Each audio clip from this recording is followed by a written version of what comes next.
مرحبا مرحبا مرحبا مرحبا مرحبا الحميد. فأعوذ بالله من الشيطان الرجيم. بسم الله الرحمن الرحيم. محمد رسول الله والذين معه أشداء على الكفار رحماء بينهم. وقال الله تبارك وتعالى: والسابقون الأولون من المهاجرين والأنصار والذين اتبعوهم بإحسان رضي الله عنهم ورضوا عنه وأعد لهم جنات تجري تحتها الأنهار خالدين فيها. ذلك الفوز العظيم. وقال الله تبارك وتعالى: لقد نصركم الله ببدر وأنتم أذلة فاتقوا الله لعلكم تشكرون. قال النبي صلى الله عليه وسلم: أصحابي كالنجوم بأيهم اهتديتم اقتديتم.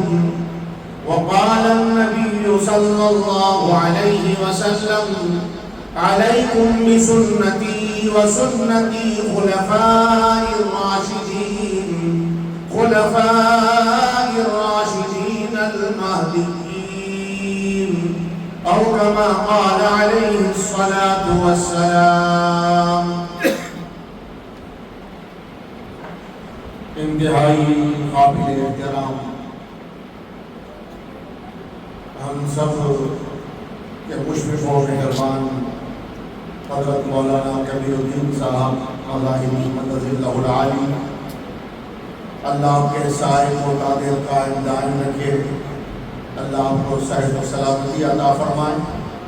آج کے اس جلسے کی سرپرستی فرما رہے ہیں اور آپ کے اپنے علاقے کے نوجوان عالم دین حضرت والا مفتی عظیم الدین صاحب مدد اللہ العالی آج کے اس جلسے کی صدارت فرما رہے ہیں۔ میرے محترم بزرگوں اور عزیز دینی بھائیوں، رمضان المبارک کی مناسبت سے آج کا یہ جو جلسہ ہے اس کا عنوان ہے عظمت صحابہ اور جنگ بدر کا پیغام۔ سب سے پہلے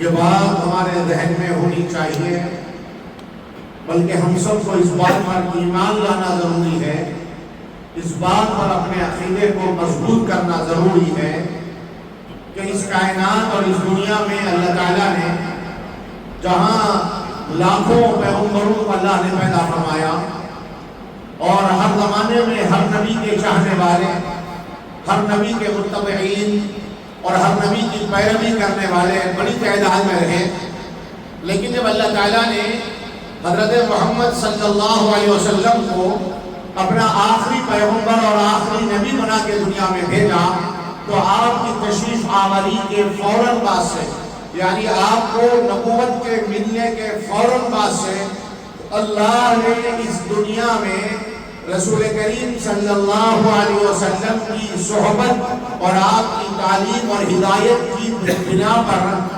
ایک ایسی مسلمانوں کی جماعت کو تیار کیا جس جماعت کو قیامت تک کے لیے انسانیت کے لیے آئیڈیل ماڈل اور نمونہ بنایا۔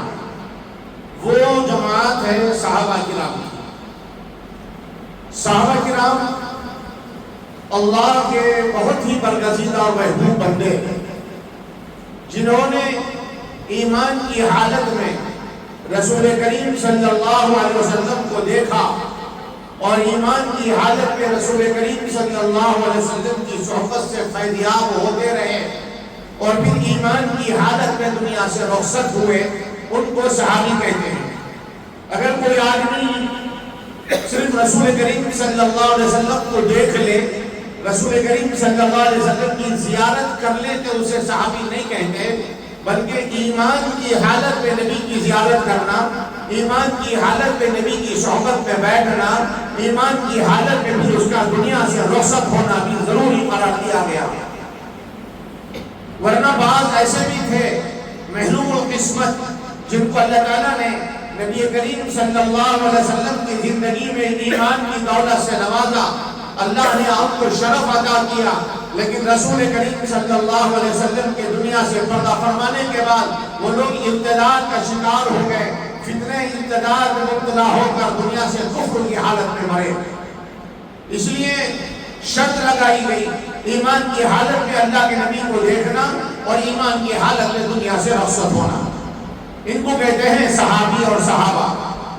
صحابہ پوری انسانیت میں نبی کے بعد سب سے افضل ہے۔ صحابہ کے مقام کے بارے میں فرمایا، حضور نبی کریم صلی اللہ علیہ وسلم کے بعد اس دنیا میں اگر کوئی قابل عزت، قابل احترام، قابل تخلید اگر کوئی ہے وہ صحابہ کی جماعت ہے۔ اور رسول کریم صلی اللہ علیہ وسلم نے صحابہ کے بارے میں فرمایا، اصحابی کالنجوم، میرے صحابہ ستاروں کے مانند ہیں۔ جس طریقے سے پہلے زمانے میں لوگ، جب یہ ٹیکنالوجی نہیں تھی، جس اس زمانے میں صحیح سی ترقی نہیں تھی، تو لوگ ستاروں کو دیکھ کر اپنے راستے طے کرتے تھے، اپنی منزلوں کو طے کرتے تھے، ستاروں کی روشنی میں اپنی منزلوں کے راستے طے کرتے تھے۔ اسی طریقے سے فرمایا، میرے صحابہ ستاروں کے مانند ہیں، تم جس کی بھی اقتدا کرو گے، تم جس کو بھی فالو کرو گے، تم جس کے پیچھے چلو گے، جس کو اپنا آئیڈیل اور ماڈل بناؤ گے، تم ہدایت پا جاؤ گے۔ اس لیے کہ صحابہ وہ جماعت ہے جن کی براہ راست درسگاہ نبوت میں تربیت ہوئی، حضور نبی کریم صلی اللہ علیہ وسلم کی نگاہوں کے سامنے اور حضور کی صحبت میں ان کی تربیت ہوئی، ان کا ایمان بھی اتنا مضبوط بنا۔ اللہ نے قرآن میں ان کے ایمان کی تعریف کی اور دنیا والوں کو فرمایا، تم ایمان لاؤ جیسے وہ ایمان لائے۔ صحابہ کا ایمان معیار ہے، صحابہ کے اعمال معیار ہے، صحابہ کی زندگی معیار ہے۔ اللہ رب العزت نے صحابہ کو معیار حق بنایا۔ رسول کریم صلی اللہ علیہ وسلم جو دین اللہ کے پاس سے لے کر آئے، آپ کو جو قرآن دیا گیا، آپ کو جو شریعت دی گئی، آپ کو جو دین دیا گیا، وہ دین ہم تک جو پہنچا میرے بھائیوں، درمیان میں صحابہ کی جماعت ہے۔ اگر صحابہ کی جماعت کو ہٹا دیا جائے تو ہم تک دین نہ پہنچتا۔ اگر صحابہ نہ ہوتے ہم اس دنیا میں ایمان کی حالت میں باقی نہیں رہتے۔ اللہ رب العزت نے صحابہ کی قرآن میں تعریف کی، فرمایا والسابقون الاولون من المہاجرین والانصار والذین اتبعوهم بإحسان رضی اللہ عنہم ورضوا عنہ۔ فرمایا صحابہ کی جماعت میں وہ لوگ جو ایمان لانے میں اور ہجرت کرنے میں سبقت لے گئے، اور پھر ان کے بعد وہ لوگ جو صحابہ کی اتباع کرتے ہیں نیکی کے جذبے کے ساتھ، اخلاص و الہیت کے ساتھ، اللہ ان سے راضی ہے، وہ اللہ سے راضی ہیں۔ صحابہ کرام میں دو قسم کے صحابہ، ایک ہے صحابہ کی جماعت مہاجرین کی، ایک جماعت صحابہ کی انصار کی۔ مہاجر وہ صحابہ کہلاتے ہیں جو اللہ کے دین کے خاطر، اپنے دین و ایمان کو بچانے کے خاطر اللہ کے حکم اور اس کی مرضی پر مکہ مکرمہ جو ان کا وطن عزیز تھا اس کو چھوڑ کر حبشہ یا مدینے کی طرف ہجرت کر کے گئے، ان صحابہ کو مہاجر کہتے ہیں۔ اور انصار کہتے ہیں مدینے کے ان صحابہ کو جو رسول کریم صلی اللہ علیہ وسلم کے مدینہ پہنچنے سے پہلے مسلمان ہو چکے، اسلام میں داخل ہو چکے، اور مکے سے ہجرت کر کے آنے والے صحابہ کی جنہوں نے مدد کی، تعاون کیا، ساتھ دیا، ان صحابہ کو کہتے ہیں انصار۔ چاہے صحابی مہاجر ہو یا انصاری ہو، ہر صحابی کی عزت ہے، ہر صحابی کا ایک مقام ہے، ہر صحابی کا مرتبہ ہے۔ البتہ میرے بھائیوں، رسول کریم صلی اللہ علیہ وسلم کے بعد اگر کوئی صاحب عزت، صاحب عظمت اور قابل احترام اور قابل محبت اگر کوئی شخصیات ہے تو وہ صحابہ کی ذات ہے۔ اس لیے صحابہ کی محبت ہمارے دلوں کے اندر ہونی چاہیے۔ صحابہ کا احترام ہم پر لازم اور فرض ہے، اس لیے کہ صحابہ ہمارے محسن ہیں، صحابہ کرام کی قربانیوں کی وجہ سے، صحابہ کرام کی قربانیوں کی وجہ سے یہ دین ہم تک پہنچا، اور صحابہ نے قیامت تک آنے والی انسانیت کے دین و ایمان کی حفاظت اور بقا کے لیے بڑی بڑی قربانیاں پیش کی ہیں۔ میں آگے جن کا کچھ تذکرہ کروں گا۔ الغرب، صحابہ کی عظمت، صحابہ کا مقام بہت بلند ہے۔ خلاصہ یہ کہ رسول کریم صلی اللہ علیہ وسلم کے بعد سب سے بڑے اگر کوئی ہے تو وہ صحابہ ہے۔ صحابہ سے محبت کرنا، صحابہ کی عزت کرنا، صحابہ کی عظمت دل میں بٹھانا لازم ہے۔ صحابہ کرام کے بارے میں دلوں میں بدگمانی، صحابہ کے بارے میں دلوں میں بدشگونی، صحابہ کے بارے میں دلوں میں غلط فہمی رکھنا، یہ ایمان کے لیے خطرہ ہے۔ رسول کریم صلی اللہ علیہ وسلم نے امت کو بارہا اس سے روک اور منع فرمایا ہے۔ آج کا جو عنوان ہے جنگ بدر کا پیغام، اس کو سمجھنے سے پہلے جنگ بدر کے واقعوں کو سمجھنا ضروری ہے، اور جنگ بدر کی اہمیت، اس کی حیثیت کو سمجھنے سے پہلے مکے کی 13 سالہ زندگی پر ہماری نظر ہونا، نگاہ ہونا بھی ضروری ہے۔ دیکھیے حضور نبی کریم صلی اللہ علیہ وسلم کو اللہ رب العزت نے نبوت سے سرفراز کیا۔ آپ نبی بننے کے بعد لوگوں کو اللہ کا پیغام پہنچایا، لوگوں کو اللہ کی توحید کی طرف بلایا، اور اپنی رسالت اور نبوت کی طرف لوگوں کو دعوت دی کہ تم لوگ ایک اللہ پہ ایمان لاؤ، ایک اللہ کی ربوبیت کو تسلیم کر لو، اس کی توحید کے قائل ہو جاؤ، اور میں یعنی محمد صلی اللہ علیہ وسلم نے فرمایا میں اللہ کا آخری نبی اور آخری رسول ہوں، مجھے اللہ کا آخری نبی اور آخری رسول تسلیم کر لو، تمہاری اس کے اندر کامیابی ہے، بلکہ تمہاری نہیں قیامت تک آنے والی انسانیت کی کامیابی کا دار و مدار اللہ نے توحید کے اقرار کے ساتھ رسالت اور نبوت کے اقرار کو بھی لازم قرار دیا۔ رسول کریم صلی اللہ علیہ وسلم نبوت کے ملنے کے بعد جب مکہ مکرمہ میں مکے کے وہ کافر، مکے کے وہ مشرکین جو ہزاروں سالوں سے بت پرستی کے اندر مبتلا تھے، جو ہزاروں سالوں سے مورتی پوجا میں مبتلا تھے، جو خدا کو بھول بیٹھے تھے، جن کے اندر وحدانیت کا جذبہ ختم ہو چکا تھا، بلکہ انسانیت سے عاری ہو چکے تھے، سینکڑوں معبودوں کی پوجا کرتے تھے، وہ اللہ کا گھر بیت اللہ جس کو ایک اللہ کی عبادت کے لیے تعمیر کیا گیا تھا، 360 مورتیوں کی جہاں پر پوجا ہوتی تھی، رات ان برائیوں کے اندر مبتلا تھے، اس معاشرے میں اللہ نے اپنے پیغمبر حضرت محمد صلی اللہ علیہ وسلم کو نبوت سے دے کر بھیجا۔ آپ نے جب نبوت ملنے کے بعد میں توحید کی دعوت دی اور لوگوں کو معبودان باطلہ سے روکا، یہ مٹی پتھر کی مورتوں سے کچھ نہیں ہوتا، ان کے اندر کوئی طاقت نہیں ہے، سب کچھ کرنے والی ذات اللہ کی ہے، تم اللہ کی ربوبیت کا اقرار کر لو، اللہ کی طاقت اور قدرت کو تسلیم کر لو۔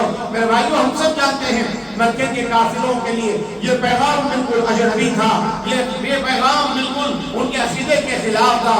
جو لوگ گھڑی گھڑی اور جو ہے قدم قدم پر اپنا ایک خدا بنا کے بیٹھے تھے، کسی کا بارش کا خدا الگ تھا، برسات کا جو ہے گرمی کا خدا الگ تھا، سردی کا خدا الگ تھا، گھر کا خدا الگ تھا، باہر کا الگ تھا، دکان کا الگ تھا، عورتوں کا الگ تھا، مردوں کا الگ تھا، ہر ایک اپنے اپنے خدا بنا کے بیٹھے ہوئے تھے، پتھر کی مورتیوں کی پوجا میں لگے ہوئے تھے، اور ان کو نظر آ رہا تھا ہمارے مسائل ان سے حل ہوتے ہیں، ہمارے کام ان سے بنتے ہیں، ہماری ضروریات یہ پتھر کی مورتی پورا کر رہی ہے۔ یہ عقیدہ جب ان کی گھٹی میں بڑا پیدا ہو چکا تھا، اور یہ یقین بھی تھا کہ ہمارے باپ دادا سے دنیا میں یہ سلسلہ چلا آ رہا ہے، ہمارے باپ دادا ان خداؤں کو مانتے چلے آئے ہیں، لہذا ہم فوراً محمد صلی اللہ علیہ وسلم کی بات کو سن کر کیسے اپنے باپ دادا کی تعلیمات کو ٹھکرا دیں، باپ دادا کے زمانے سے جو طریقہ رائج ہے اس طریقے سے ہم کیسے انکار کریں، اس کو کیسے چھوڑیں، یہ بڑا مشکل تھا، شاق تھا ان کے لیے۔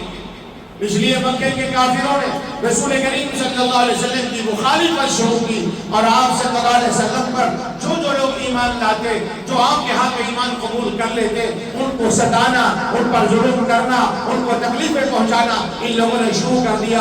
جب رسول کریم صلی اللہ علیہ وسلم نے سب سے پہلے صفا پہاڑی پر کھڑے ہو کر اپنے خاندان والوں کو جمع کیا، جب اللہ نے آیت نازل کی وَأَنذِرْ عَشِيرَتَكَ الْأَقْرَبِينَ، آپ اپنے خاندان کے لوگوں کو جمع کر کے جب لوگوں کو ایمان کی دعوت دیے، جو لوگوں کو اسلام کی دعوت دیے، جب لوگوں کو اپنی نبوت کی طرف بلایا، تو سب سے پہلے آپ کا چچا ابو لہب نے آپ کی مخالفت کی اور پتھر لے کر آپ صلی اللہ علیہ وسلم نے مارا اور یوں کہا تَبًّا لَكَ لِمَنْ هَذَا جَمَعْتَنَا، اے محمد تو ہلاک ہو جائے، نعوذ باللہ تو برباد ہو جائے، کیا تو اسی کے لیے ہم کو یہاں پر جمع کیا تھا؟ جبکہ رسول کریم صلی اللہ علیہ وسلم نے اپنی پوری 40 سالہ زندگی کے ذریعے اپنے اخلاق، اپنے کردار، اپنے معاملات، اپنی معاشرت کے ذریعے سے لوگوں کے دلوں میں اپنا ایک مقام پیدا کر لیا تھا۔ لوگوں کی نگاہوں میں آپ صادق تھے، آپ امانت دار تھے، آپ سچے تھے، آپ کے ہر بات پر لوگ اعتماد اور یقین کرتے تھے۔ لیکن جب آپ نے کلمے کی دعوت پیش کی، جب لوگوں کو ایمان کی طرف بلایا، لوگوں کو حق کی طرف بلایا، لوگوں کو نبوت کی طرف بلایا، تو لوگ آپ کے دشمن بن کے سب سے پہلے آپ کے چچا نے آپ کے اوپر پتھر مارے اور آپ کو زخمی کیا۔ یہاں سے دشمنی کا لامتناہی سلسلہ شروع ہوا۔ ایک بعد دیگرے مکے کے سارے کافر اور قریش مکہ آپ کے دشمن بنتے چلے گئے، آپ کے نہیں، آپ کے ساتھ آپ کے صحابہ کے۔ اب رسول کریم صلی اللہ علیہ وسلم نے 13 سال مکے میں گزارے۔ آپ کی مکی زندگی کے واقعات ہم 12 سنتے رہتے ہیں، کس طریقے سے صحابہ کو مکے میں ستایا گیا، صحابہ پہ ظلم کیا جا رہا، کسی صحابی کو گرم ریت کے اوپر ننگا کر کے لٹایا جاتا، کبھی ان کے سینوں پر پہاڑ کی چٹان لگتی جاتی، کبھی جلتے ہوئے آگ کے کوئلوں اور انواروں پر ان کو ننگے بدن لٹا دیا جاتا، کبھی کسی کے گلے میں پھانسی کا پھندا ڈال کے گھسیٹا جاتا، کبھی کسی کے پیروں میں بیڑیاں ڈالی جاتی، کبھی کسی کے ہاتھوں میں ہتھکڑیاں ڈالی جاتی، کبھی ان کو جو ہے گرم ریت پر لٹا کر گھسیٹا جاتا، کبھی ان کو گالیاں دی جاتی، بدتمیزی کی جاتی۔ ایک طرف خود حضور نبی کریم صلی اللہ علیہ وسلم کے ساتھ مکے کے کافروں کا یہ برتاؤ ہے کہ لوگ آپ کو گالیاں دے رہے ہیں، لوگ آپ پر فکرے کس رہے ہیں، لوگ آپ کی توہین کر رہے ہیں، آپ کو ذہنی اذیت پہنچا رہے ہیں۔ ارے یہاں تک کہ مکے کے گلیوں میں لوگوں نے آپ کے گلے میں پھانسی کا پھندا ڈال کے بھی گھسیٹا تھا، لوگ آپ کے گردن کے مبارک کے اوپر اونٹ کی اونجڑی کو لا کر ڈال دیا تھا، کبھی پتھر ڈالنے کی کوشش کی گئی، آپ کے راستے میں کانٹے بچھائے گئے، آپ کے جسم اثر کے اوپر کچرا ڈالا گیا۔ اللہ کی ذات یہ سب کچھ دیکھ رہی ہے، اللہ یہ سب کچھ برداشت کر رہے ہیں۔ اللہ کا سب سے زیادہ چہیتا بندہ، اللہ کا سب سے زیادہ محبوب نبی، بلکہ پوری کائنات میں اللہ نے سب سے زیادہ محبوب اگر کسی کو بنایا ہمارے نبی کو بنایا، بلکہ ہمارے نبی کو خلاصہ کائنات ہے، ساری کائنات کو وجود ملا ہمارے نبی کی وجہ سے، اللہ نے ساری کائنات کو زینت بخشی ہمارے نبی کی وجہ سے۔ وہ عظیم، وہ محبوب ترین نبی ان تکلیفوں کے طرف مبتلا ہے، اللہ سب کچھ دیکھ رہے، اللہ بھی برداشت کر رہے، اور نبی کو یہ تعلیم ہے، نبی جی صبر کرنا، دشمن تکلیف دے رہے برداشت کر لو، مار رہے مار کھا لو، گالی دے رہے گالی کو سہ لو، سن لو، اف بھی کہنے کی اجازت نہیں ہے۔ مقابلہ کرنا دور کی بات ہے، دفاع کرنا دور کی بات ہے، حملوں کو روکنا دور کی بات ہے، آپ کو صبر کرنا ہے، زبان سے کچھ نہیں کہنا۔ حضور نبی کریم صلی اللہ علیہ وسلم کی نگاہوں کے سامنے آپ کے چہیتے صحابہ پر تکلیفیں دی جا رہی ہے، ظلم کے پہاڑ توڑے جا رہے ہیں، اس سب کے باوجود بھی اللہ بھی دیکھ رہے، اللہ کے نبی بھی دیکھ کر خاموش ہے۔ میرے بھائیو، حضور نبی کریم صلی اللہ علیہ وسلم راستے سے گزر رہے ہیں، ایک گلی سے گزر رہے ہیں، حضرت یاسر کے پورے خاندان کو قید کر لیا گیا، بیڑیوں میں جکڑ دیا گیا، حضرت عمار بھی ہے، حضرت یاسر بھی ہے، حضرت یاسر کی والدہ حضرت سمیہ ہے، ان سب کو بیڑیوں میں جکڑ دیا گیا اور ان کو تکلیفیں اور اذیتیں دی جا رہی ہے۔ حضور نبی کریم صلی اللہ علیہ وسلم کا گزر ہوا، حضور نے کوئی نگاہیں جو ان پر اوپر پڑتی ہے، حضور بے چین ہو جاتے ہیں۔ حضور کو دیکھا تو ان لوگوں کے دل کے جذبات امڑ آتے ہیں اور ان کے جو ہے ان کو رہا نہیں جاتا، وہ لوگ اپنے آنکھوں میں آنسو لیے نبی کی طرف فریاد بھری نگاہوں سے دیکھتے ہیں۔ اللہ کے نبی کہتے ہیں اصبر یا اہل یاسر، اے یاسر کے گھر والوں صبر کر لو، صبر کر لو۔ ان کی تکلیف کو دیکھ کر حضور دیکھنے بھی برداشت نہیں کر سکتے، حضور کی آنکھ مبارک میں آنسو آ جاتے ہیں، لیکن اللہ کا حکم ہے نبی جی صبر کرنا ہے، اپنے چاہنے والوں کو صبر کی تلقین کرنا ہے، یہ شہادت کے ہے الفت میں قدم رکھنا ہے۔ لوگ آسان سمجھتے ہیں مسلمان ہونا آسان نہیں ہے۔ ایمان لانے والوں کے لیے، اپنے ایمان پر جمنے کے لیے، اپنے ایمان کو مضبوط کرنے کے لیے قربانیاں دینی پڑتی ہے، اپنے ایمان پر جمنے کے لیے، ایمان کو مضبوط کرنے کے لیے قربانیوں کے دور سے گزرنا پڑتا ہے، تب کہیں جا کے ایمان پہاڑوں جو سب مضبوط ہوتا ہے، تب جا کے ان کا ایمان قیامت تک آنے والوں کے لیے نمونہ بن سکتا ہے۔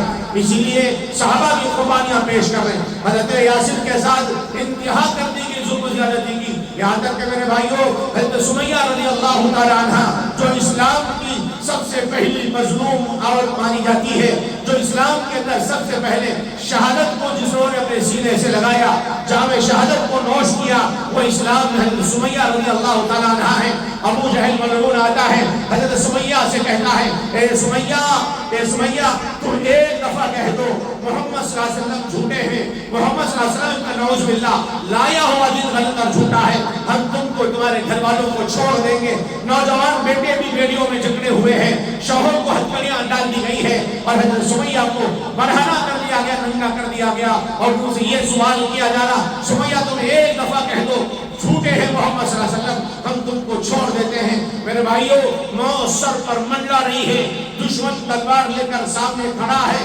کمان میں تیر لگا کر نشانہ لگا کے تیار کھڑا ہے، اس وقت یہ مطالبہ ہو رہا ہے خالی ایک سیکنڈ کے لیے، ایک لمحے کے لیے رسول کریم صلی اللہ علیہ وسلم کی نبوت کا تم انکار کر دو، قربان جائے اسماعیل پر، قربان جائے اما جان حضرت سمیہ پر، جنہوں نے بلند آواز سے چیخ کر کہا اشہد ان لا الہ الا اللہ واشہد ان محمدا عبدہ ورسولہ۔ اس حال میں بھی جو بیڑیوں میں جکڑے ہوئے ہیں، تکلیفوں پر تکلیفیں دی جا رہی، ظلم کی انتہا کر دی گئی ہے، موت سر پر منڈلا رہی ہے، اس حالت میں بھی ایمان کا کلمہ پڑھتے ہیں، شہادت دیتے ہیں، اللہ کی ربوبیت کا اعلان کرتے ہیں، خدا کی توحید کا اعلان کرتے ہیں، ساتھ میں رسول کریم صلی اللہ علیہ وسلم کی ختم نبوت کا بھی اعلان کر رہی ہے۔ یہاں تک کہ ابو جہل ملعون نے اپنے کمان میں تیر لگا کر نشانہ لگا کے سمیہ کے جسم کو زخمی کیا، یہاں تک کہ جب اس کا دل ٹھنڈا نہیں ہوا تو تاریخ کی کتابوں میں لکھا ہے، بعض روایتوں میں یہ بات واقعہ آتا ہے، تو اونٹ منگائے گئے،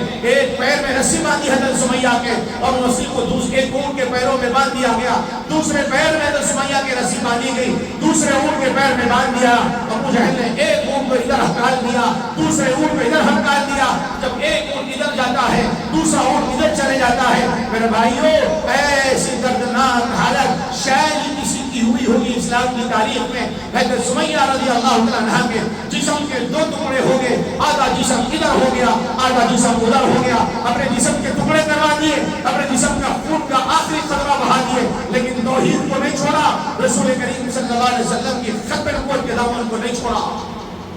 یہ سب سے پہلی شہادت تھی، یہ سب سے پہلے قربانی تھی، یہ سب سے پہلے خون کے قطرے تھے، اسلام کے خاطر، ایمان کے خاطر زمین پر بہائے گئے۔ یہ صحابہ کی عظمت تھی، یہ صحابہ کا مقام ہے، اس سے صحابہ کی عظمت اشکارا ہوتی ہے، صحابہ کی محبت دلوں میں بٹھائی گئی، صحابہ نے کیسی کیسی قربانیاں دی۔ حضرت بلال رضی اللہ تعالیٰ عنہ جو ایک عورت کے غلام تھے، ان کو جو ہے ریت کے اوپر لٹایا جاتا اور ان کے سینے پہ پہاڑ کی چٹان رکھ دی جاتی، اور حضرت بلال سے ایک ہی مطالبہ ہو رہا، بلال تم نے جس دین کو قبول کیا اس کو چھوڑ دو، تم نے جس محمد کا کلمہ پڑھا اس کلمے سے انکار کر دو، ہم تمہیں آزاد کر دیں گے۔ حضرت بلال کے اوپر کوڑے برسائے جا رہے، حضرت بلال کے اوپر پہاڑ کی چٹان رکھی گئی، نیچے گرم گرم ریت ہے۔ میرے بھائیوں مئی کے مہینے میں، گرمی کے زمانے میں ایک پتھر کی سل کے اوپر 2 منٹ کھڑا نہیں ہو سکتے ہم، وہاں گھنٹوں گھنٹوں مکے کی وہ عرب کی ریگستان کی وہ زمین جو تپتی تھی، جو گرم گرم بھاپ ان سے نکلتی تھی، ارے اس گرم بھاپ کے اوپر کھانا بھی بنوایا جا سکتا تھا، کوئی چیز پکانا چاہو تو پکا سکتے، اتنی شدت کی گرمی اور تمازت اس حال میں اس کے اوپر لیتے ہوئے ہیں، اور زبان کے اوپر ایک ہی کلمہ ہے، احد احد، اللہ ایک ہے، اللہ ایک ہے، اللہ ایک ہے۔ حضرت ابوبکر صدیق رضی اللہ عنہ کا گزر ہوتا، آپ نے دیکھا تو بے چین ہوں گے، کہا کہ بلال تیرے کہنے پر بھی اللہ ایک ہی ہے، تو اگر نہ بھی کہے تو اللہ ایک ہے، بلال کیوں اتنے مار کھا رہا، کیوں اتنی تکلیف جھیلا، ارے مار پہ مار پڑ رہے، ظلم پہ ظلم ہو رہا، تو خاموش کیوں نہیں بیٹھ جاتا؟ حضرت بلال جتنی طاقت کے ساتھ نعرہ لگاتے توحید کا، احد کا، اس سے زیادہ طاقت کے ساتھ دشمن آپ پر ظلم اٹھاتے، آپ لوگوں کو گھوڑے برسائے جاتے تھے۔ اخیر میں پھر حضرت ابوبکر سمجھا کے چلے جاتے، پھر ابوبکر صدیق کو چاہتے، پھر وہاں سے گزرتے بعد میں پھر وہی آوازیں کانوں میں آ رہی، چیخنے کی، چلانے کی بھی آوازیں آ رہی، درد سے بلکنے کی، کراہنے کی بھی آوازیں آ رہی۔ ابوبکر صدیق بھی بے چین ہو جاتے، آنکھوں میں آنسو آ جاتے، جا کر کہتے بلال میں نے تجھ سے کہا تھا نا، بلال تو کیوں آواز لگا رہا ہے؟ بلال تو خاموش کیوں نہیں بیٹھ جاتا؟ تو تیرے دل میں ایمان ہے، تیرے دل میں ایمان ہے، تو اللہ کا جو ہے ماننے والا ہے، تو اللہ کا چاہنے والا ہے، تو اللہ کا عاشق ہے، تجھے زبان سے کہنے کی ضرورت نہیں ہے، میں نے تجھے سمجھایا تھا نا۔ کہنے لگے ابوبکر کیا کروں، میں مجبور ہوں، جتنی طاقت سے وہ مجھ پر ظلم ڈھاتے ہیں، جتنی قوت سے مجھے مارتے ہیں، اتنی طاقت سے میرا دل اندر سے پکار کے کہتا کہ اللہ ایک ہے، اللہ ایک ہے۔ یہ تکلیف ہے حضرت بلال کی۔ اس پر نبی اللہ صلی اللہ علیہ وسلم نے فرما رہے بلال صبر کرو، ان حالات پر صبر کرو۔ میرے بھائیوں میں کیا کیا واقعات صحابہ کی زندگی کے سناؤ، صحابہ نے کیسی کیسی قربانیاں دی۔ حضرت زنیرہ کی آنکھیں نکالی گئی، حضرت خباب رضی اللہ تعالیٰ عنہ کو آگ کے انگاروں پہ لٹایا جاتا تھا۔ حضرت سیدنا عمر فاروق رضی اللہ تعالیٰ عنہ اپنے دور خلافت میں حضرت خباب رضی اللہ تعالیٰ عنہ کو اپنے پاس بلاتے ہیں اور اندر کمرے میں لے جاتے ہیں تنہائی میں، اور لے جا کر پوچھتے ہیں خباب مجھے وہ کیفیت بتاؤ، تم کو کیسے تکلیف دی جاتی تھی؟ حضرت خباب نے کہا امیر المومنین آگ کے انگاروں کو دہکایا جاتا تھا، کوئلے سلائے جاتے تھے، پھر میرے پیٹ کو ننگی کر کے ان جلتے ہوئے کوئلوں پر مجھے سلا دیا جاتا تھا، یہاں تک کہ وہ جلتی ہوئی آگ میرے جسم کے خون اور پیپ سے بجھ جاتی تھی، پھر دوسری آگ جلائی جاتی تھی، پھر مجھے اس پر لٹایا جاتا تھا۔ کہتے ہیں حضرت عمر نے فرمایا خباب ذات پانی اپنی کمر تو دکھاؤ۔ جب حضرت خباب نے اپنی کمر سے کپڑا اٹھایا، اپنا کرتا اٹھا کے بتایا، حضرت عمر رضی اللہ تعالیٰ عنہ کی چیخیں نکل گئی۔ فرماتے ہیں عمر رضی اللہ تعالیٰ عنہ میں نے خباب کی پیٹھ کو بالکل کوئلے کی طرح کالا دیکھا، یہاں تک کہ خباب کی پیٹھ کے اوپر گوشت نام کی کوئی چیز نہیں تھی، خباب کے پیٹھ کی کمر کی ہڈیاں جل کے کوئلہ ہو چکی تھی۔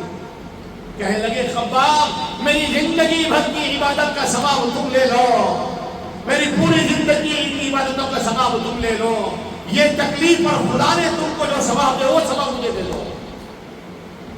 یہ ساری تکلیفیں رسول کریم صلی اللہ علیہ وسلم کے سامنے ہیں، صحابہ آ رہے ہیں، کبھی اپنے بچوں کو بلکتا ہوا لے کر آ رہے ہیں، کبھی زخمی حالت میں خون آلود جسم کے ساتھ نبی کے سامنے حاضر ہوتے ہیں، فریادی بن کے کھڑے ہو جاتے ہیں یا رسول اللہ ہماری حالت دیکھیے، ہمارے جسم کو چھلنی کر دیا جا رہا ہے، ہمارے بدنوں کو زخمی کیا جا رہا ہے، کہیں تلوار کے نشان ہیں، کہیں تیر کی چبھن ہے، زخموں سے خون رس رہا ہے، تکلیف سے کراہ رہے ہیں۔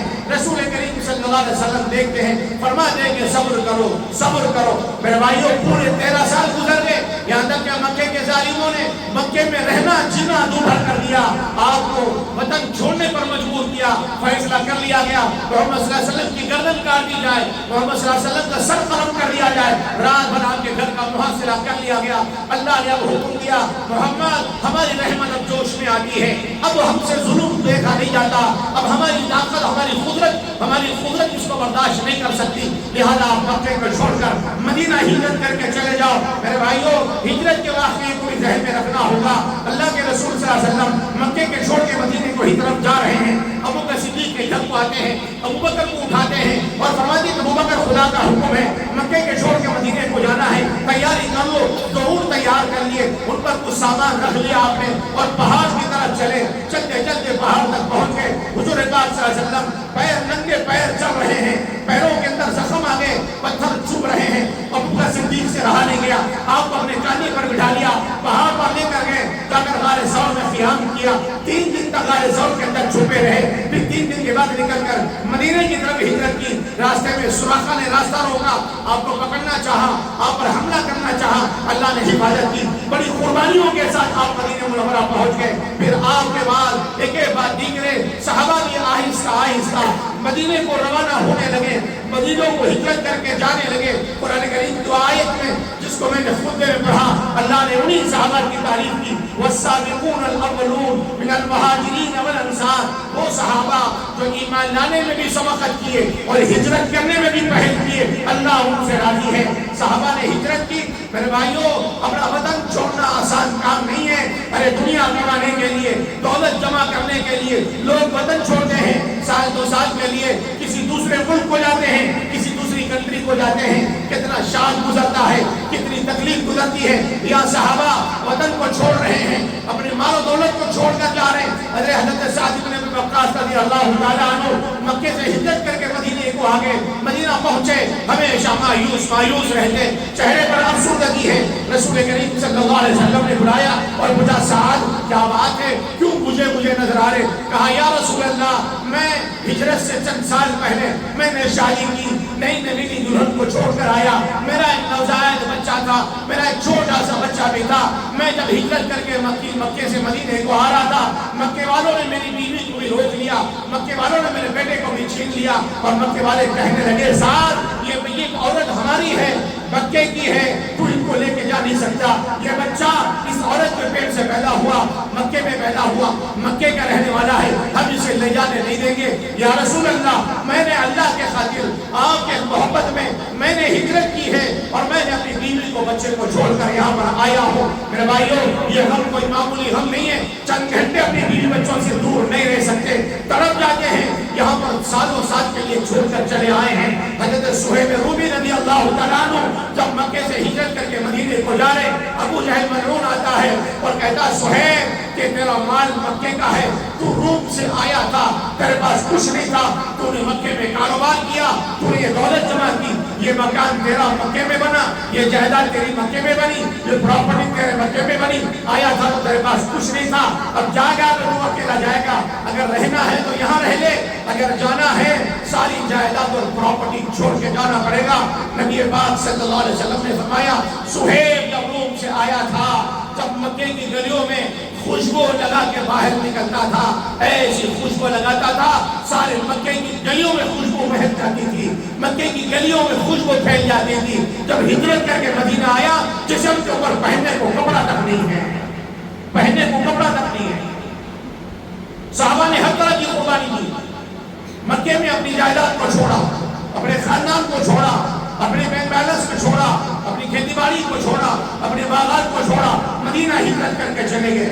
اب مکے کے کافروں پہ بڑا شوق گزر رہا، تن ملارے، مکے میں ہم نے 13 سال کوشش کی، لیکن یہ سیلاب رکا نہیں، یہ حق کا پیغام رکا نہیں، محمد کی آواز پھیلتی چلی گئی، اور محمد مکے کو چھوڑ کر پورے آرام کے ساتھ مدینہ منورہ کو نکل چکے، اور ان کے چاہنے والے، ان کے صحابہ بھی ساتھ مدینے کا رخ کر چکے ہیں۔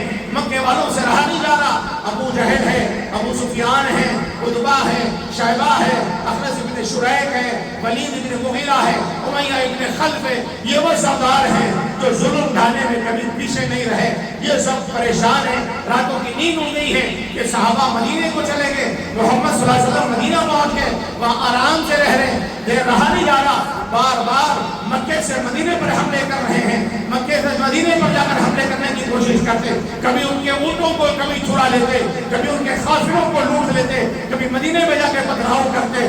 جو ہے 2 سال ہو گئے مدینہ جا کے، 2 سال میں چھوٹے چھوٹے کئی غزوات پیش آ گئے، 2 یا 3 غزوات پیش آئے۔ اس کے بعد جب صبر کا پیمانہ لبریز ہو گیا، پیدل کر مدینے پہ حملے کیے جانے لگے، یہاں تک کہ ابو جہل ملعون نے مکے والوں کو جمع کیا اور اعلان کیا، لوگوں پیسہ جمع کرو، اسلام کو ہمیشہ کے لیے مٹا دینا ہے، محمد صلی اللہ علیہ وسلم کو سفید چیز سے ختم کر دینا ہے، اب یہ آخری لڑائی ہوگی، اس کے بعد نہ محمد رہے گا، نعوذ باللہ، نہ محمد کا دین دنیا میں باقی رہے گا، پیسے جمع کرو، ہتھیار خریدیں گے، اسلحہ لائیں گے، مال جمع کرو۔ لوگوں نے چندہ کیا گیا، اس زمانے میں فرمایا 50,000 ریال جمع کیے لوگوں نے، جمع کر کے ابو سفیان کو دیا اور کہا کہ ابو سفیان یہ مال لے کر ملک شام کو جاؤ، اس سے مال خریدو ان پیسوں سے اور خوب تجارت کرو، خوب جب نفع ہو جائے یہ پیسے اور وہ نفع کے پیسے ملا کر تم ہتھیار خریدنا، اور ہتھیار خرید کر تم ادھر سے آؤ، ہم اور تم مل کر مدینے میں ایسا حملہ کریں گے، مدینے کے اینٹ سے اینٹ بجا دیں گے۔ ادھر یہ تیاری کر رہا، اور ادھر مدینے کے اندر جو یہود کے سردار تھے، عبداللہ ابن ابی جو یہودی تھا، منافقوں کا سردار تھا، حضور اکرم صلی اللہ علیہ وسلم کی عزت کو، شہرت کو، عظمت کو، صحابہ کے اندر آپ کی محبت کو دیکھ کر وہ بھی مسلمان ہو چکا تھا ظاہر میں، اللہ کے نبی کے ساتھ اٹھتا بیٹھتا، آپ کے ساتھ رہتا۔ ابو جہل نے اس کو خط لکھا، عبداللہ ابن ابی کو، اس نے کہا عبداللہ یہ محمد اور اس کے صحابہ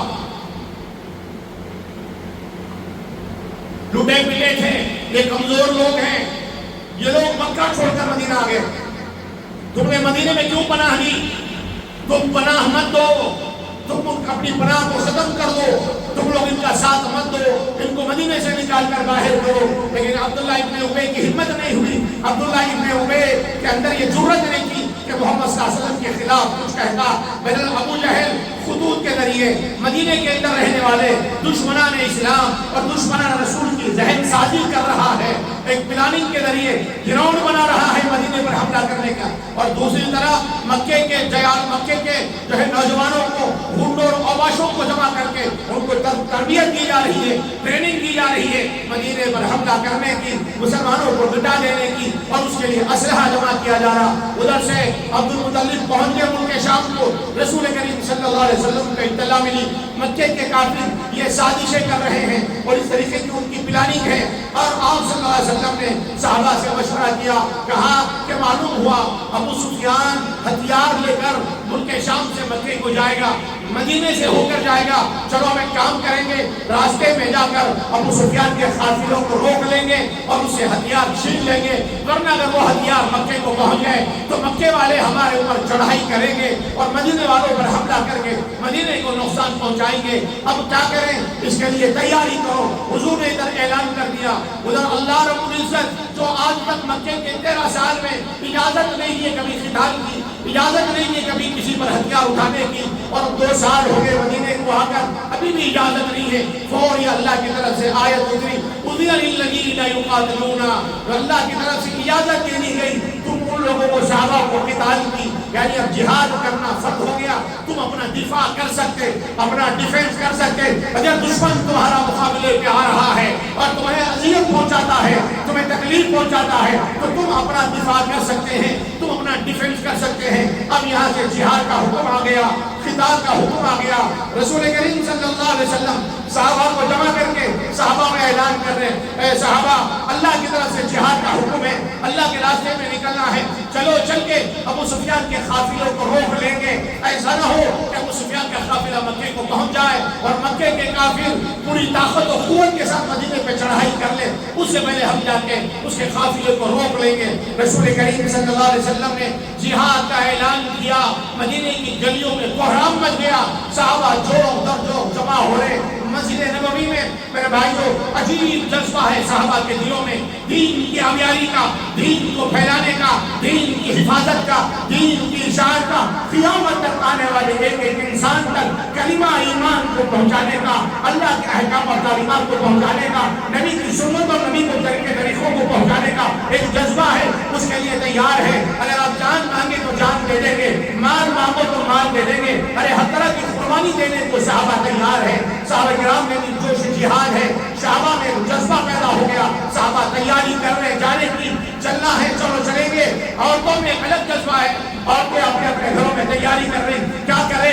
اپنے بچوں کو تیار کر کے بھیجو، اپنے گھر کے مردوں کو بھیجو۔ ارے ایک عورت آتی ہے، اپنے سر کی چوٹی کے بال کاٹ کر لاتی ہے، لا کر دروازے پر کھڑی ہوئی ہے، حضرت بلال کو بھیجا حضور نے، بلال جاؤ یہ اماں جان کس لیے آئی ہے، کیا فریاد لے کر آئی ہے؟ جب بلال گئے کہا کہ بلال محمد صلی اللہ علیہ وسلم سے میرا سلام عرض کرنا، اور محمد صلی اللہ علیہ وسلم سے یوں کہنا یہ بڑھیا مجبور ہے، لاچار ہے، اس کے گھر میں اس کا شوہر نہیں ہے، کوئی اس سے پہلے انتقال کر چکا ہے، گھر میں کوئی بیٹا نہیں ہے، میری کوئی اولاد نہیں ہے۔ پہلی مرتبہ اللہ کے رسول نے جہاد کا اعلان کیا ہے، اللہ کے راستے میں نکلنے کا اعلان کیا ہے، دین کی حفاظت کے لیے جانوں کی قربانی کا نظرانہ مانگا ہے۔ میرے گھر میں کچھ نہیں ہے، عورتوں کو کوئی اجازت نہیں، ہم عورتیں تو آ نہیں سکتی، لہٰذا میں نے اپنے سر کی چوٹی کے بال کاٹ کر لائی ہوں۔ کہا بلال یہ کیا کام آئیں گے؟ کہا بلال ان بالوں سے رسی بنا لو، ان بالوں سے رسی بنا لو، کسی مجاہد کے گھوڑے کے کام آ جائے گی۔ اگر یہ میری چوٹی کے بال اللہ کے راہ میں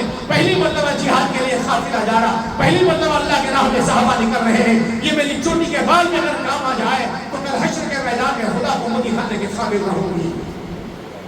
یہ جذبہ تھا عورتوں کے اندر۔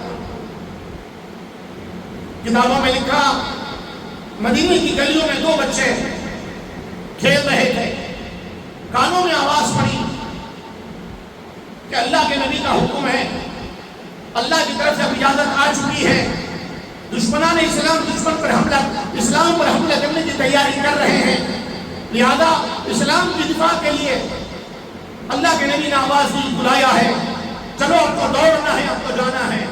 دوڑتے ہوئے گھر آئے، دیکھا کہ اماں جان مصلی پہ بیٹھی ہوئی ہے، خوب زار و خدار بلک بلک کے ماں رو رہی ہے۔ بچے گھر میں داخل ہوئے، باہر سے جذبہ لے کر آئے تھے، اپنے گھر جائیں گے، امی سے اجازت لے لیں گے، ابا تو ہے نہیں ہمارے، امی سے اجازت لے کر، امی کی دعائیں لے کر اللہ کے راستے میں نکلیں گے، اور دین کی حفاظت کے لیے اگر اللہ کو منظور ہوا تو اپنی جان بھی قربان کر دیں گے۔ گھر آئے، دیکھا ماں رو رہی ہے، ماں سے لپٹ گئے، بار بار پوچھ رہے امی جان آپ کیوں رو رہی ہیں، امی جان آپ کیوں رو رہی ہیں؟ ماں کہہ رہی کہ بیٹا تمہیں کیا مطلب ہے، خاموش رہو۔ بچوں نے جب اصرار کیا، ماں نے کہا بیٹا میں نے اپنے کانوں سے نبی کا اعلان سنا، نبی نے آواز لگائی ہے، اللہ کے راہ میں نکلنا ہے، اللہ کے راستے میں جہاد کرنا ہے، اسلام کی حفاظت کرنا ہے، اسلام کے قلعے کی حفاظت کرنا ہے، اسلامی ریاست مدینے کی حفاظت کرنا ہے، اس کے لیے جانوں کا نذرانہ مانگا ہے اللہ کے رسول نے۔ بیٹے میرے گھر میں کوئی نہیں ہے، تمہارے ابا اگر زندہ ہوتے میں تمہارے ابا کو اللہ کے نام میں بھیج دیتی، تمہارے ابا زندہ ہوتے نبی کی خدمت میں ان کو قربان کرا دیتی، لیکن بیٹا کیا کروں میرے گھر میں کوئی نہیں ہے۔ بچے کہنے لگے امی جان ہم تو ہے نا، کہنے لگے کہ بیٹا ابھی تو تم بچے ہو۔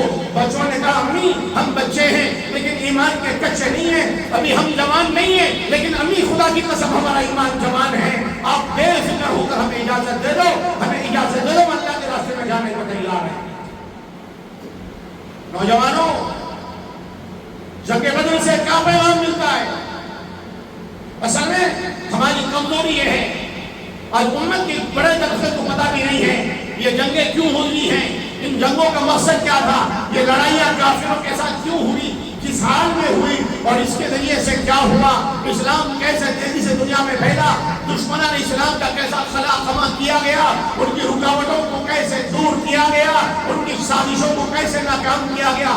آج امت کا نوجوان طبقہ اس سے بالکل بے بہرا لاپرواہ ہے، آج پتہ ہی نہیں ہے، آج ہم اپنی زندگی میں مست ہے، بس میری روٹی پہ دال مل جائے تو اچھا ہے، میرا دو بارش کا پیڑ بھر جائے تو اچھا ہے، بس میری دکان میرا مکان میری بیوی میرے بچے میں اچھا رہوں، میرے گھر والے اچھے رہے، مجھے دنیا سے کیا کرنا ہے، مجھے دین سے کیا مطلب ہے۔ میرے بھائیوں اپنی جوانیوں کو خدا کی راہ میں لٹا دو، یہی تو ہمارے ایمان کا تقاضا ہے، اپنے ایمان کو بچانے کے لیے، اپنے ایمان کی حفاظت کے لیے، قیامت تک آنے والے ایک ایمان والے کے ایمان کو بچانے کے لیے اللہ کی طرف سے جب جو قربانی کا مطالبہ ہو اس قربانی کو دینے کو تیار ہونے کا جذبہ اور یہ پیغام ملتا ہے جنگ بدر سے۔ یہ دو چھوٹے چھوٹے بچے ماں سے لپٹ گئے، ماں چھوٹے بچے ہیں، دل میں جذبہ تو ہے اللہ کے راہ میں بھیج دینے کا، لیکن ساتھ میں ماں کے دل میں ڈر بھی ہے، یہ بچے چھوٹے ہیں، کہیں اللہ کے نبی انہیں واپس نہ لوٹا دیں، کہ اللہ کے نبی انہیں نہ دھتکار دیں، کہ اللہ کے نبی انہیں واپس کر دیں گے تو میرے لیے کتنی بڑی محرومی کی بات ہوگی، میں کیسے خاموش رہوں کہ اللہ کے دین کے اوپر حملہ ہونے والا ہے اور میں اپنے گھر میں یوں خاموش ہاتھ پہ ہاتھ رکھ کے بیٹھی رہوں۔ آج بھی اسلام پر حملے ہو رہے ہیں، آج دین پر حملے ہو رہے ہیں، ایمان پر حملے ہو رہے ہیں، مختلف زاویوں سے مختلف طریقوں سے اسلام دشمن طاقتیں ہمارے قلوب سے ایمان کو چھیننے کی فکروں میں لگے ہوئے ہیں، ایمان سوز فتنے قدم قدم پر کھڑے ہوئے ہیں، ایمان کے لٹیرے ڈگر ڈگر پر ٹھہرے ہوئے ہیں، اور آج امت بے فکری کے ساتھ اپنے گھروں میں بیٹھی ہوئی ہے، خود اپنے ایمان کو بچانے کی آج ہمیں فکر نہیں ہے۔ میرے بھائیو یہ دور آرام سے رہنے کا نہیں ہے، یہ دور بھی ہم سے قربانیاں چاہتا ہے، اپنے ایمان کو بچاؤ، اپنے نسلوں کے ایمان کو بچاؤ، اس کے لیے جو قربانی دے سکتے ہیں اس کے لیے تیار ہو جاؤ۔ ماں نے ہمت کی، بچوں کے جذبات کو دیکھا، ماں کو بھی حوصلہ ملا، ماں نے روتے ہوئے بلکتے ہوئے اپنے بچوں کو گھر سے رخصت کیا۔ جب یہ بچے گھر سے جا رہے ہیں، میرے بھائیوں کہنے کے لیے کہنوں کو تو میں بھی کہہ دوں گا، میرے لیے بھی کہنا آسان ہے، آپ کے لیے بھی سننا آسان ہے۔ تصور کر کے دیکھیں اس ماں پر کیا گزرنی ہوگی جس کا باپ نہیں، جس کا شوہر نہیں ہے، بیوہ ہے، اور زندگی کا سارا سرمایہ، پوری زندگی کی کل کائنات یہی دو بچے ہیں، ایک بچہ 8 سال کا اور ایک 12 سال کا، یا بعد روایت میں آتا ہے کہ 12 سال کا ایک 15 سال کا بچہ ہے، کم عمر بچے ہیں، جوانی کی دہلیز پر قدم رکھ رہے ہیں، جوانی نوجوانی کا عمر ہے، کچی عمر ہے، اس عمر کے اپنے بچوں کو اپنے گھر سے دور کر رہی ہے، اپنی نگاہوں سے دور کر رہی ہے، اللہ کے راستے میں بھیج رہی ہے۔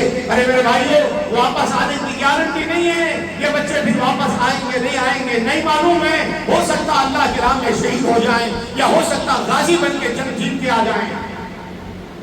عجیب جذبہ ہے ماں کے دل میں، بچوں کو اپنے گھر سے رخصت کیا، بچے جا رہے ہیں، ماں ٹکر ٹکر اپنے بچوں کو جاتا ہوا چوکھٹ پہ کھڑے کے دیکھتی ہے، آنکھوں سے آنسو جاری ہے، اللہ کی بارگاہ میں دعا کر رہی ہے، اللہ جی میرے پاس کچھ نہیں ہے، جو کچھ تھا یہ سرمایہ تھا، یہ 2 بیٹے تھے میرے پاس، میں نے ان دونوں کو بھی تیرے حوالے کر دیا، اللہ تو لاج رکھ لینا، ان دونوں بچوں کو قبول کر لینا۔ میرے بھائیو یہ گلی میں کھیلتے ہوئے بچے بھی دوڑتے ہوئے چلے گئے، رسول کریم صلی اللہ علیہ وسلم کی خدمت میں پہنچے، صحابہ کی جماعت تیار ہو گئی، صحابہ جا رہے ہیں، اب جا رہے ہیں، پہلے سے کوئی لڑائی کی تیاری نہیں ہے، کوئی ہتھیار ساتھ میں نہیں ہے، جنگ کرنے کے ارادے سے نہیں جا رہے، دفاع کے ارادے سے جا رہے، ڈیفنس کے لیے جا رہے، اور ابو سفیان کا قافلے کو روکنے کی نیت سے جا رہے ہیں۔ صحابہ ایک جگہ جمع ہوئے، رسول کریم صلی اللہ علیہ وسلم نے سارے صحابہ کو جمع کیا، اب آپ کو اطلاع مل چکی ہے، اطلاع مل چکی ہے، ابو جہل ادھر سے تیاری کر کے 1000 فوج کا لشکر لے کر آ رہا ہے، 1000 فوجی ہیں، 1000 تلواریں ہیں، کئی 100 گھوڑے ہیں، اونٹ ہیں، ساز و سامان ہیں، عیش و عشرت کی چیزیں ہیں، پورے کھاتے پیتے گانے باجے کے ساتھ نکل چکا ہے، پورے جوش اور جذبے کے ساتھ نکل چکا ہے، ادھر سے ابو جہل آ رہا ہے، ادھر سے ابو سفیان کا قافلہ بھی نکل چکا ہے۔ رسول کریم صلی اللہ علیہ وسلم کو اطلاع پہنچ گئی وحی کے ذریعے، اب جہاد فرض ہو چکا ہے، کافروں سے لڑنا ہے، اب مدینے کو واپس جانا نہیں ہے، یہیں سے بدر کے مقام کو چلو، یہیں سے واپس چلو، جانے کی تیاری ہو رہی ہے۔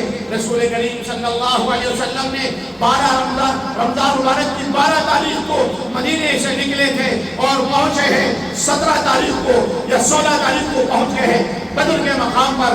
جانے سے پہلے مدینے سے باہر آنے کے بعد لوگوں کو جمع کیا، جو لوگ بوڑھے ہیں، جو لوگ کمزور ہیں، جو لوگ بیمار ہیں، ان کو اللہ کے نبی واپس بھجوا رہے ہیں۔ ایک صحابی کو دیکھا، غالباً حضرت عبداللہ ابن مسعود ہیں، جو ہے کم عمر جوان ہیں، آپ نے ان کو دیکھا اچک اچک کے کھڑے ہو رہے ہیں، آپ نے ان سے کہا کہ بیٹا تمہاری عمر نہیں ہے، یہ جنگ کا موقع ہے، جہاد کے لیے جا رہے ہیں، لہذا تم واپس چلے جاؤ، پھر کبھی کسی اور موقع پر دیکھیں گے۔ لیکن آپ نے کہا یا رسول اللہ میں طاقتور ہوں، میں پہلوان ہوں، بڑے بڑے پہلوانوں کا مقابلہ کر سکتا ہوں، آپ مجھے اجازت دے دو۔ اللہ کے نبی نے ان کے جذبات کو دیکھا، اجازت دے دیا، صف بندی ہوئی ہے، نبی ایک ایک آدمی کا جائزہ لے رہے ہیں، کمانڈر ان چیف ہے، جرنیل ہے فوج کے، رسول پاک صلی اللہ علیہ وسلم اپنے فوجیوں کا جائزہ لے رہے ہیں۔ یہ لوگ اپنی جان ہتھیلی میں لے کر سب سے کفن باندھے ہوئے نکلے ہیں، رمضان کا مہینہ ہے، ابھی روزے فرض ہوئے ہیں، سن 2 ہجری کا واقعہ، ابھی روزے فرض ہوئے، پہلی مرتبہ روزے رکھ رہے ہیں صحابہ کرام، اور شدید گرمی ہے، لمبے لمبے روزے ہیں، 17-18 گھنٹے کا روزہ ہے، تپتی ہوئی دھوپ ہے، لو چل رہی ہے، پہاڑوں سے گرمی کے ٹھپڑے آ رہے ہیں، نیچے ریت گرم ہے، پہننے کو پیروں میں چپل بھی نہیں ہے، جسموں پر لباس بھی برابر نہیں ہے، سر ڈھانپنے کے لیے کپڑا بھی نہیں ہے، 8 گھوڑے ہیں، 6 زرے ہیں، 6 اونٹ ہیں، اور کچھ اور تھوڑا بہت سامان ہے، بس 8 تلواریں اور 8 زرے، 6 تلواریں، 8 گھوڑے اور کچھ اونٹ لے کر یہ قافلہ جا رہا ہے، بے سر و سامانی کے عالم میں ہے، کوئی ہتھیار نہیں ہے، پہلے سے کوئی ٹریننگ یافتہ نہیں ہے، پہلے سے کوئی تربیت یافتہ نہیں ہے، کبھی کسی سے جنگ نہیں لڑے، کبھی کسی پہ تلوار نہیں اٹھائے، کبھی کسی کا خون نہیں بہایا، کبھی کسی کا قتل نہیں کیے، اب حکم ہو رہا ہے جاؤ اپنی جانوں کا نذرانہ لے کر اللہ کی بارگاہ میں چلو۔ رسول کریم صلی اللہ علیہ وسلم ایک آدمی کے پاس جاتے ہیں، اس کے فٹنس چیک کر رہے ہیں، اس کی باڈی دیکھ رہے ہیں، اس کی طاقت دیکھ رہے ہیں۔ صحابہ اپنے اپنی باڈی بتا رہے ہیں، اپنے اپنے جوہر دکھا رہے ہیں، اپنے اپنے جذبات اللہ کے نبی کے سامنے پیش کر رہے ہیں۔ اللہ کے نبی کی نگاہ پڑتی ہے، ایک کم عمر بچہ ہے، مراد ہے، بعض روایتوں میں اس کی عمر 12 سال، بعض روایتوں میں 15 سال کی آئی ہے، اپنے پنجوں کے بل کھڑے ہو کر اچک اچک کے اللہ کے نبی کو دیکھ رہے ہیں۔ جب رسول کریم صلی اللہ علیہ وسلم قریب آئے، آپ اپنے بچے کو دیکھا تو مسکرا دیے اور فرمایا بیٹا کیوں ایسے اچک رہا؟ کہا یا رسول اللہ میں بھی اللہ کے راستے میں جانے کے لیے آیا ہوں۔ کہا کہ بیٹا تو چھوٹا ہے۔ کہا کہ نہیں اللہ کے نبی میں چھوٹا نہیں ہوں، میں جوانی کی دہلیز کو پار کرنے والا ہوں، میں جوانی کی دہلیز پر قدم رکھ چکا ہوں، آپ مجھے اجازت دے دو، میں بڑا طاقتور ہوں، مجھے میری ماں نے بھیجا ہے، میں اپنی ماں سے اجازت لے کر آیا ہوں، اگر آپ مجھے واپس کر دیں گے میری ماں پر شاخ گزرے گی، ارے میرے گھر میں میرا باپ نہیں ہے، ہم یتیم ہیں، ہم یتیم ہیں، ہماری ماں بیوہ ہے، بیوہ ماں تڑپ رہی تھی اللہ کے نبی، ہم اپنی بیوہ ماں کو تڑپتا ہوا چھوڑ کر آئے ہیں، یا رسول اللہ اگر آپ مجھے واپس کر دیں گے میری ماں برداشت نہیں کر پائے گی، میری ماں کے اندر بھی جذبات ہے، میری ماں کے اندر بھی احساسات ہے، میری ماں کی دلی خواہش ہے، پہلی مرتبہ جہاد کا حکم ہوا اللہ کے دین کی آبیاری کے لیے، اللہ کے دین کی سرفرازی کے لیے جانوں کی قربانی اور جانوں کے نذرانے کی ضرورت ہے۔ اگر پہلی مرتبہ ہم ریجیکٹ کر دیے گئے، پہلی مرتبہ ہم ٹھکرا دیے گئے، ہماری ماں اس صدمے کو برداشت نہیں کر سکے گی۔ یا رسول اللہ آپ اجازت دے دو، آپ اجازت دے دو، میری ماں کا دل ٹھنڈا ہو جائے گا، میری ماں کا کلیجہ ٹھنڈا ہو جائے گا۔ اللہ کے نبی نے اس بچے کے جذبات کو دیکھا، میرے بھائی کو قبول کر لیا، نام لکھ لیا گیا رجسٹر میں اللہ کے راہ میں جانے والوں کے۔ پھر کچھ دور آگے بڑھے، رسول کریم صلی اللہ علیہ وسلم صفوں کا جائزہ لے رہے ہیں، ایک اور چھوٹا سا بچہ جس کا نام ہے محمد، اس کی عمر 8 سال کی یا بعض روایتوں میں 12 سال کی ہے، یہ بچہ بھی اپنے پنجوں کے بل اچک اچک کر اپنے کاندھوں کو چوڑا کر کے اپنے بہادری دکھا رہا ہے۔ اللہ کے رسول نے فرمایا نہیں بیٹا تم تو بہت چھوٹے ہو، بیٹا تمہارے لیے کوئی گنجائش نہیں ہے۔ کہا اللہ کے نبی میرے بھائی کو تو آپ نے قبول کر لیا، میرا بھائی مجھ سے 3 سال بڑا ہے، میرا بھائی مجھ سے 2 سال بڑا ہے۔ اللہ کے رسول ہم دونوں بھائیوں نے ایک ہی ماں کا دودھ پیا ہے، ہماری ماں نے ہمیں دعائیں دے کے رخصت کیا ہے، ہم واپس اپنے گھر نہیں جا سکتے۔ اللہ کے نبی میری ماں مجھے تانے دے گی، میری ماں مجھے تانے دے گی اور یوں کہے گی بیٹا تیرے بڑے بھائی میں کچھ جوہر تھے، تیرے بڑے بھائی میں صلاحیت تھی، تیرے بڑے بھائی میں کچھ ٹیلنٹ تھا، تیرے بھائی میں کچھ قابلیت تھی، اسی لیے تو اللہ کے نبی نے تیرے بھائی کو قبول کر لیا۔ تیرے اندر کوئی کمال نہیں ہے، تیرے اندر کوئی جوہر نہیں ہے، تیرے اندر کوئی جذبہ و فطریت نہیں ہے، اس لیے تجھے واپس کر دیا۔ میری ماں یہ تانا دے گی اے اللہ کے نبی مجھے بھی قبول کر لیجئے، میرا بھی بنا ہو جائے گا، لیکن رسول کریم صلی اللہ علیہ وسلم فرمانے لگے نہیں بیٹا تم بہت چھوٹے ہو، تم بہت چھوٹے ہو۔ میرے بھائیوں یہاں رکو تھوڑی دیر کے لیے، اپنے گھروں کا جائزہ لو، اپنے معاشرے کا جائزہ لو۔ بچہ جوان ہو چکا ہے، نماز اٹھانے کو تیار نہیں ہے، بچہ اٹھانا چاہتی ہے، ماں کہتی ہے اجی رات میں 2 بجے آ کے سویا، بعد میں ان کے خدا پڑھ لیتا، جاؤ نہ تم تمہاری نماز پڑھ لے کے آؤ۔ گھر میں ماؤں کا یہ عالم ہے، باپ سردی کے دنوں میں گھر سے جب اٹھ کے مسجد کو آتا بڑھاپے میں، ایک کو خبر میں ہے ایک کو زمین پر ہے، اللہ کے گھر کو مضبوطی سے پکڑا ہوا ہے، فجر میں اٹھ کے اپنے گھر سے مسجد کو آ رہا ہے، آتے ہوئے اپنے بیٹے کے اوپر کمبل اڑا کے آتا ہے، کہیں بیٹے کے پیروں کو سردی نہ لگ جائے، پیر پر سردی لگے گی تو کہیں بخار نہ چڑھ جائے، میرا بیٹا بیمار نہ ہو جائے۔ آج ہماری دینداری کا یہ عالم ہے۔ رمضان کا مہینہ بچے روزہ رکھنا چاہتے ہیں، ماں کہتی کہ بیٹا تمہاری عمر نہیں ہے، سخت گرمی ہوئی، روزے لمبے اور ہار جا رہے، بیٹا نہیں بڑے بڑے لوگ پریشان، تم روزے نہیں رکھنا۔ میرے بھائیوں رمضان کے مہینے میں بیٹے روزے چھوڑ رہے ہیں، ماں ان کو روک نہیں سکتی ہے، نوجوان کھلے عام روزہ چھوڑ کر کھاتے پھرتے ہوئے خدا کے ساتھ، اللہ کے نبی کے ساتھ، نبی کی شریعت اور نبی کے دین کے ساتھ بغاوت کر رہے ہیں۔ اس کے باوجود بھی نہ باپ کی پیشانی پر کوئی بل آتا ہے، نہ باپ کی پیشانی پر کوئی بل آتا ہے، ماں باپ کو احساس بھی نہیں ہوتا۔ ہماری یہ نوجوان اولادیں نماز چھوڑ کر پھر رہی ہے، روزے چھوڑ کر گھوم رہے ہیں، خدا کے حکموں کو اپنے پیروں تلے رول رہے ہیں، کبھی اس کا احساس نہیں ہوتا۔ اور یہاں ایک ماں اپنے بچوں کو مسجد کو نہیں بھیج رہی، اپنے بچے کو 10 منٹ کی نماز کے لیے نہیں بھیج رہی، اپنے بچوں کو 12 گھنٹے کا روزہ رکھنے کی ترغیب نہیں دے رہی۔ مائیں اپنے بچوں کو رمضان کے مہینے میں گرمی کی حالت میں، رونے کی حالت میں، بھوکے پیاسے ہیں، فاقوں پر فاقے ہیں. ارے کئی دن سے روزے بھی بغیر صحیح کے ہو رہے، افطار میں بھی سوائے کھجور اور پانی کے کھانے کو کچھ نہیں مل رہا. اس حال میں اپنے بچوں کو بھیج رہی ہے، جانوں کا نذرانہ لے کر بھیج رہی ہے، جاؤ بیٹا خدا کے راہ میں کام آ جا. یہ بچوں کے اندر جذبات دیکھو. اللہ کے نبی نے فرمایا نہیں بیٹا، قربان جائے اس بچے پر. اس بچے نے کہا یا رسول اللہ میری اور میرے بھائی کی کشتی کرا دو، ہم دونوں کا مقابلہ کرا دو. اگر میں جیت گیا تو ٹھیک ہے مجھے لے کر چلو، اور اگر میں ہار گیا میں خود اپنے گھر کو واپس چلا جاؤں گا. کشتی ہو رہی. آج گینیز بک میں نام کے لیے کشتی کرتے ہیں، اور ٹرافی اور تمغے کے لیے، مومنٹوں کے لیے کشتی کری جاتی. آج چھوٹی چھوٹی باتوں پر لڑائیاں ہو رہے، آپس میں لڑ رہی قوم. اور یہاں پر دونوں کا میدان ہے، دیکھنے والے صحابہ کا مجمع ہے، 313 صحابہ.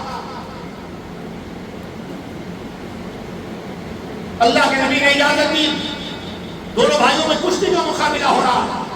میرے بھائیوں یہ کشتی کا مقابلہ کوئی مومنٹوں کے لیے نہیں، کوئی سرٹیفکیٹ کے لیے نہیں، کوئی رقم اور پرائز لینے کے لیے نہیں ہے. یہ کشتی کا مقابلہ اپنی جان کے نذرانے پیش کرنے کے لیے، جنت کی راہوں پر چلنے کے لیے، اللہ اور اس کے نبی کے دل کو، ان کے جی کو خوش کرنے کے لیے کشتی کا مقابلہ ہو رہا. دونوں بھائی کشتی لڑتے ہیں. بڑا تو بڑا ہوتا ہے، چھوٹا چھوٹا ہی ہوتا ہے. چھوٹا بھائی اپنے بھائی کے قریب جاتا ہے. میرے نوجوانوں یہ بچوں کی طرف سے جو پیغام ہے یہ اپنے دلوں پر لکھ کر لے جاؤ. یہ چھوٹا بچہ واپس اپنے بھائی کے قریب جاتا ہے اور اپنے بھائی کے کان میں کہتا ہے بھیا تم تو مقبول ہے، اللہ کے نبی نے تمہیں قبول کر لیا، تمہارا نام رجسٹر میں لکھ لیا گیا، اب تمہارا نام کٹ نہیں سکتا. اللہ اور اس کے رسول جب کسی کو ایک دفعہ قبول کر لیتے ہیں ان کو ٹھکرا دینے بھیا، ان کو نہیں ٹھکرایا جاتا.